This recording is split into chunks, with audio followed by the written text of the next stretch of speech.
God, he will never allow you to starve. நீங்கள் அவரை கனப்படுத்தினால் உங்களை பட்டினியை விட மாட்டார். That I can guarantee you. அது நான் உங்களுக்கு உத்தரவாதம் சொல்ல முடியும். He will never allow you to sleep on the streets.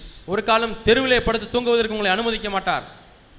David was nearly 70 years old when he wrote a psalm. தாவீது ஒரு சங்கீதத்தை எழுதும் பொழுது அவருக்கு 70 வயதாகிறது. Psalm 37. சங்கீதம் 27. Most of the psalms he wrote as a young man. அநேக சங்கீதங்களை அவர் வாலிபனாய் இருக்கும் பொழுது எழுதினார். One psalm he wrote when he was an old man. ஆனால் ஒரு சங்கீதத்தை அவர் வயதான பிறகு எழுதினார். And see what his testimony is. அவருடைய சாட்சி என்ன என்று பாருங்கள். Psalm 37. சங்கீதம் 37 in verse 25. 25ஆம் வசனம். I was young, now I am an old man. நான் இளைஞனாய் இருந்தேன், இப்பொழுது முதிர் வயதுள்ளவனுமானேன். But in all my life I have never seen a righteous man forsaken by God, and I have never seen his children or his grandchildren or his great grandchildren begging for bread.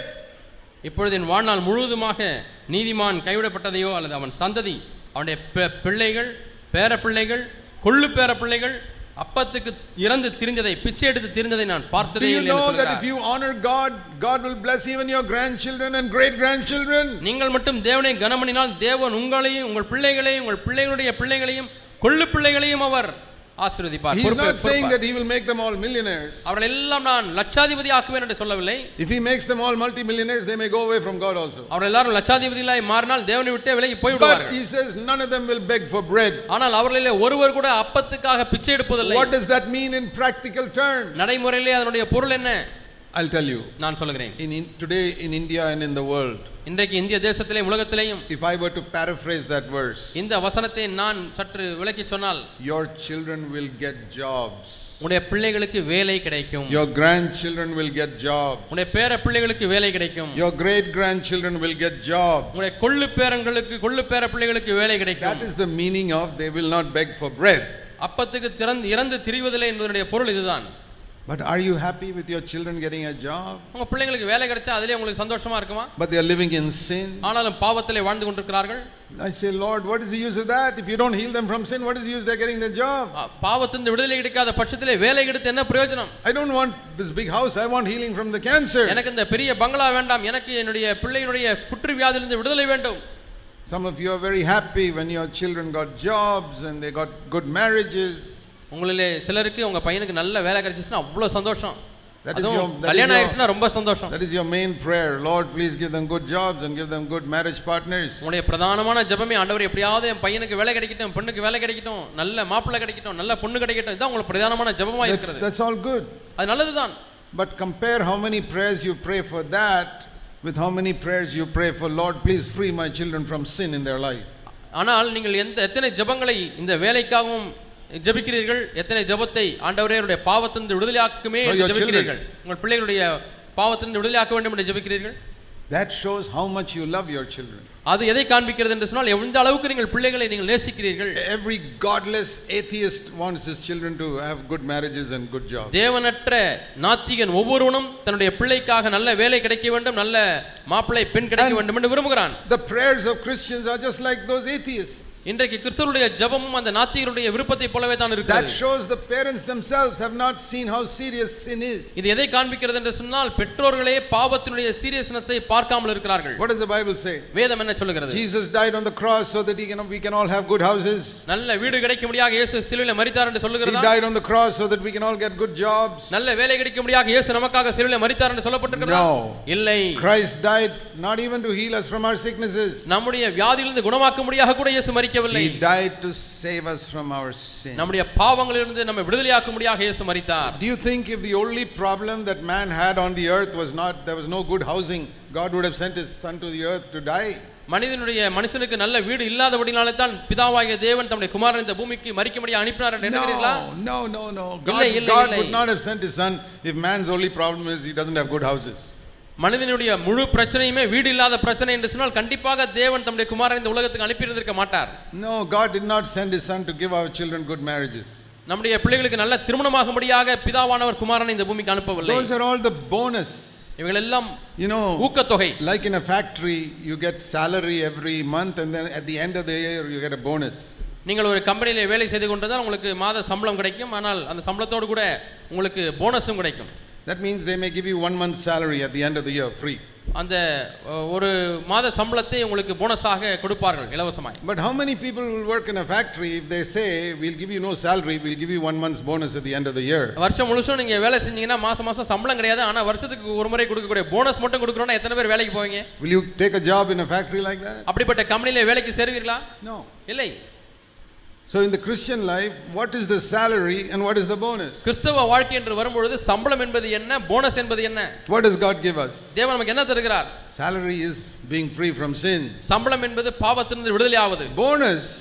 Bonus என்பது house, வீடு, health, ஆரோக்கியம், all earthly needs. பூமிக்குரிய தேவைகள். Don't confuse the two.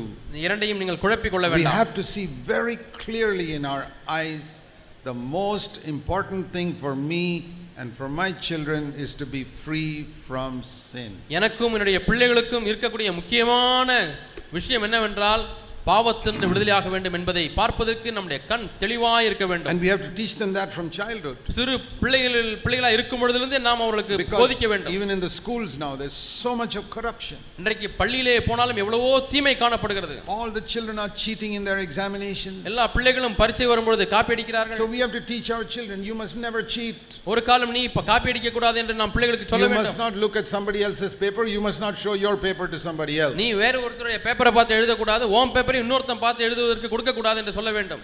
That is more difficult. இதுதான் கடினம். To not look at another person's paper is easy. இன்னொருத்தன் பேப்பரை பார்த்து எழுதாம இருக்கிறது வேண்டுமானால் சுலபமா இருக்கலாம். But when your friend is sitting next to you and say show me the answer to this, ஆனா பக்கத்துல உன் friend உட்கார்ந்துட்டே டேய் பேப்பரை காமிடா என்று சொன்னா கேட்டால் அந்த நேரத்துல தான் கஷ்டமா இருக்கும். And you say no, இல்லை என்று சொன்னா oh you will be the most unpopular student in your class. நீ நான் காமிக்க மாட்டேன்னு சொன்னா அந்த கிளாஸ்ல பிரபலமில்லாத ஒரு மாணவனாய் நீ மாறி விடுவாய். Do you teach your children to do that, saying no I'm sorry I will not show you? என்னை மன்னித்து விடு, நான் என்னுடைய பேப்பரை காண்பிக்க மாட்டேன் என்று சொல்லி கொடுக்கறோமா? That boy may tell all the others and beat up your child also outside after the class. அந்த பையன் வெளியே போய் டேய் இவனை ஒரு அடி அடிங்கடா பாருங்கடா சொல்லி எல்லாரும் வந்து உன்னை அடிக்க வைக்கலாம். Okay, I'm willing to let my children get beaten but they will not dishonor God. என்னுடைய பிள்ளைகள் அடி வாங்கினாலும் பரவாயில்லை, ஆனால் ஒரு காலம் தேவனை கனவீனப்படுத்த கூடாது. I remember when my children were at school. என்னுடைய பிள்ளைகள் பள்ளியில் இருக்கும்போது எனக்கு ஞாபகம் வருகிறது. The most difficult subject for our children was Hindi. எங்களுடைய பிள்ளைகளுக்கு ரொம்ப கஷ்டமான ஒரு பாடம் இருக்குன்னா என்னன்னா ஹிந்தி பாடம். Other subjects were a little easier. மற்ற பாடங்கள் எல்லாம் எளிதா இருந்தது. So then there was a news in the town that the Hindi paper has leaked.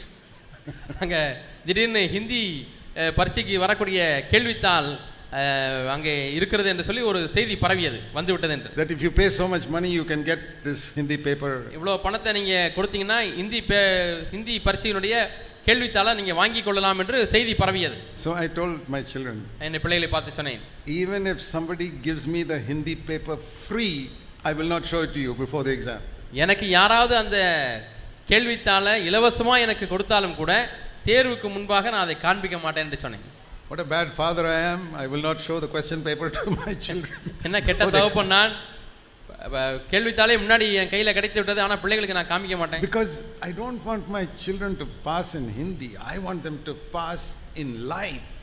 அவர்கள் எப்படியாவது இந்தியிலே பாஸ் பண்ண வேண்டும் என்று எனக்கு விருப்பம் இல்லை, ஆனால் எப்படியாவது வாழ்க்கை தேர்விலே அவர்கள் தேர வேண்டும் என்பதுதான் என்னுடைய விருப்பம். What about your children? உன்னுடைய பிள்ளைகளை குறித்து என்ன? Do we teach them some values?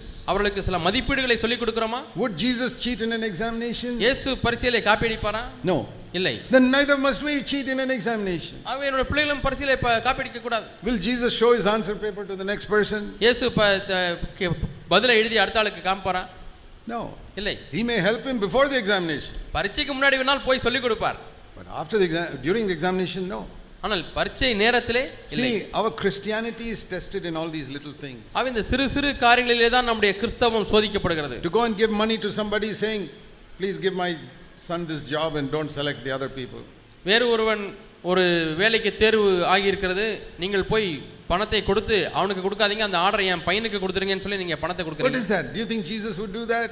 இயேசு இது போல கையூட்டு செய்வாரா? So I say these are the things we emphasize in our church. இப்படிப்பட்ட காரியங்களை தான் நாம் சபையிலே வலியுறுத்துகிறோம்.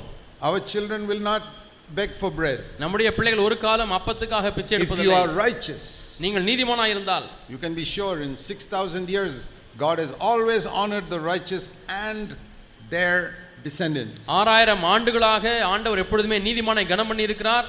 அவனை மட்டுமல்ல அவனுடைய சந்ததியையும் கனம் பண்ணி இருக்கிறார். But there are many crorepathies whose children commit suicide and who become beggars after few generations. எத்தனையோ கோடீஸ்வரர்கள் இருந்திருக்கிறார்கள், அவருடைய பிள்ளைகள் தற்கொலை செய்து மாய்த்து கொண்டிருக்கிறார்கள் உயிரை. சில பிள்ளைகள் அவர்கள் 3-4 தலைமுறை கழித்து அவர்கள் பிச்சைக்காரர்களாய் மாறி இருக்கிறார்கள். The main thing we teach in our church is we must walk as Jesus walked. நம்முடைய சபையிலே நாம் போதிக்கிற பிரதானமான காரியம் இயேசு நடந்தபடியே நாமும் நடக்க வேண்டும். We haven't become like him. இன்னுமே நான் அவளை போல மாறவில்லை. That will be happen only when he comes again. அது அவர் மீண்டுமாய் திரும்பி வரும்போது. So what is the difference between walking as he walked and becoming like him? ஆகவே இயேசு நடந்தது போல நடப்பதற்கும் இயேசுவை போல மாறுவதற்கும் என்ன வித்தியாசம்? See, walking is something we consciously do. நடப்பது என்பது நாம் மனமறிந்து செய்கிற ஒரு காரியம். We don't walk when we are asleep. நாம் தூங்கிக் கொண்டிருக்கும் பொழுது நடப்பதில்லை. No. இல்லை. It is not something we do unconsciously. நாம் நம்முடைய நினைவு தெரியாமல் ஒன்றை நடப்பதில்லை. Walking is a conscious action. I take a step and walk. ஒவ்வொரு முறையும் நான் தெரிந்து செய்யக்கூடிய ஒரு காரியம் தான். நான் ஒவ்வொரு அடியா எடுத்து வைத்து நடக்கிறேன். Being like Jesus, that's referring to my total personality. இயேசுவை போல மாறுவது என்பது என்னுடைய முழு ஆழ்தன்மையையும் குறிக்கிறது. And conscious, unconscious, everything. அது எனக்கு தெரிந்து தெரியாமல் இருக்கக்கூடிய எல்லா பகுதிகளும். So what is the meaning of those two verses? ஆகவே இந்த இரண்டு வசனங்களுடைய பொருள் என்ன? Walking as Jesus walked means in the conscious area of my life I seek to live by the principles Jesus lived by. இயேசு நடந்தபடியே நடப்பது என்பது என்ன அர்த்தம் என்றால் எனக்கு தெரிந்து செய்யக்கூடிய பகுதிகளிலே இயேசு நமக்கு காட்டி இருக்கக்கூடிய அந்த கோட்பாடுகளின்படி தத்துவங்களின்படி வாழ்வது. But inside me there may be 100 areas I am not even aware of where I may be unlike Jesus. ஆனால் எனக்குள்ளேயோ 100 பகுதிகள் இருக்கும், அதிலே இயேசுவை போல இல்லாமல் இருக்கும். அதை குறித்து எனக்கு தெரியவில்லை, அறிவில்லை. What can I do? I don't know. எனக்கு தெரியாது. ஆகவே நான் என்ன செய்ய முடியும்? Can you go for treatment for a sickness which you don't even know that you have? உங்களுக்கு இந்த வியாதி இருக்கிறது என்று தெரியாமலே நீங்கள் சிகிச்சைக்கு போக முடியுமா? No, we go for treatment for a sickness we know we have. இந்த வியாதி எனக்கு இருக்கிறது என்று அறிந்த பிறகு தான் நாம் அந்த வியாதிக்காக சிகிச்சைக்கு செல்கிறோம். In our life there is a conscious area and unconscious area. ஆகவே நம்முடைய வாழ்க்கையிலே நம்முடைய மனசாட்சி அறிந்திருக்கக்கூடிய ஒரு காரியம், அறியாத ஒரு காரியம் என்று இரண்டு இருக்கிறது. As we grow spiritually we will understand more and more of what is unconscious in our life. ஆவிக்குரிய வாழ்க்கையிலே நாம் வளர நம்முடைய அறிவு கெட்டாத காரியங்களை அறிந்து புரிந்துகொள்வோம். You don't have to worry about the unconscious area in your life. ஆகவே உங்களுடைய வாழ்க்கையிலே நீங்கள் அறியாத பகுதிகளை குறித்து நீங்கள் கவலைப்பட தேவையில்லை. But what you know to be wrong, தவறு என்று அறிந்த பகுதிகள், that we must be free from. அங்கே நாம் விடுதலையாக வேண்டும். So what does it mean to walk as Jesus walked? ஆகவே இயேசு நடந்தபடியே நாம் நடப்பது என்றால் என்ன அர்த்தம்? We can look at another verse, Philippians 2, பிலிப்பியர் 2ஆம் அதிகாரம், which will explain that. In Philippians 2 and verse 5, பிலிப்பியர் 2ஆம் அதிகாரம் 5ஆம் வசனம். it's the same thing. It's said written in different words. வித்தியாசமான வார்த்தைகள் எழுதப்பட்டிருக்கிறது, ஆனால் ஒரே காரியம் தான். Paul is saying exactly the same thing that John said in 1 John 2. யோவான் 1 யோவான் 2ஆம் அதிகாரத்தில் சொன்ன அதே காரியத்தையே பவுல் இங்கே சொல்கிறார். In different words. வித்தியாசமான வார்த்தைகளிலே. Have the same attitude that Jesus had. கிறிஸ்து இயேசுவில் இருந்த சிந்தையே மனப்பான்மையே உங்களிலும் இருக்க கடவுது. That means in everything have the same attitude that Jesus had. ஒவ்வொரு காரியத்திலேயும் இயேசுக்கு என்ன சிந்தை இருந்ததோ அதே சிந்தை மனப்பான்மையை கொண்டிருப்பது. Brothers, how should you look at the women? சகோதரர்களே, ஸ்திரீகளை எப்படி பார்க்க வேண்டும்? The same way Jesus looked at women. இயேசு எப்படி ஸ்திரீகளை பார்த்தார் அதே விதமாய் பார்ப்பது. You don't look at women like Jesus looked at women? இயேசு எப்படி ஸ்திரீகளை பார்த்தார் அதுபோல நீங்கள் பார்ப்பதில்லையா? Then you must cleanse yourself. அப்படியானால் நீங்கள் உங்களை சுத்திகரித்துக் கொள்ள வேண்டும். How much should you cleanse yourself?